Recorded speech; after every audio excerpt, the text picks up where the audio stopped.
Part 2, Chapter 9, Goldstein's book. Goldstein's book is in the middle of Chapter 9, and what it is it's basically a book that tells about the philosophy and history of the party and how the situation was created. Winston only reads 2 chapters. He reads Chapter 3 and he reads part of Chapter 1. So we're going to go over both those chapters in the order he read it, just to quickly brief summarize what the book's about. Chapter 3, War is Peace. This chapter focuses on how the 3 superpowers, Oceania, Eurasia, and Eastasia, keep each other balanced and the rest of society under control. The powers are always at war with each other and have been for 25 years, but they never lose a lot of men.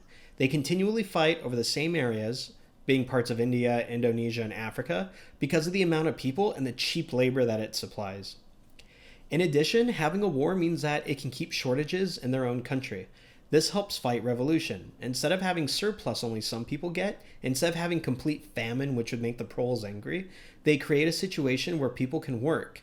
The surplus material is used in war production, right? Like they use it to build ships that get blown up and stuff. And the people are kept just happy enough to keep on trying to make it better because they're being patriotic during the war. Economically, it keeps people employed and shortages are normal.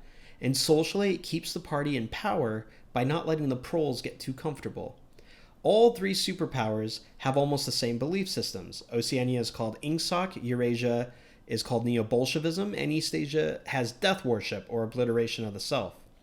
All 3 have a 3-tier society, like the inner party, the outer party, and the proles, and they are all run by like this godlike dictator, and all 3 are surveillance states.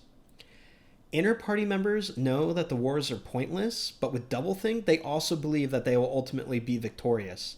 The reality is, each superpower is too big, with too many people, and large enough to have their own resources, that none of them will ever be conquered.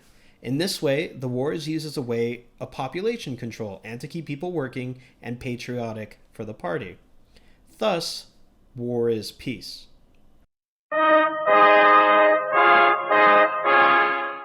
So Chapter 1, Ignorance is Strength, focuses on the creation of society.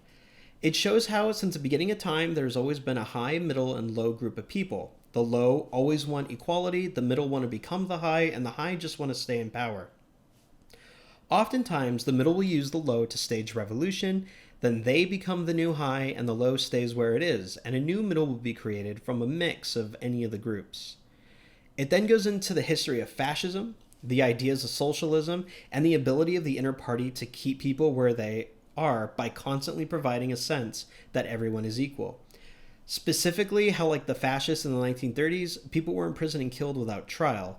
For example, there are no laws, there's no property, it's owned by everyone.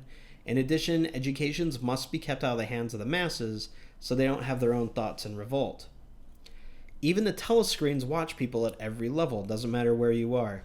It mentions how to change one's mind or even one's policy would be a confession of weakness, which is why they must control every aspect of society. It also focuses on how the thought police and technology make it so nobody can try for a rebellion. This chapter also goes into doublethink and doublespeak and how it's used to keep everyone under a type of thought control. Again, watch the video on doublethink and doublespeak for more info on that. Ultimately, it says that in order for the party to maintain control, they have to establish controlled insanity among all the classes.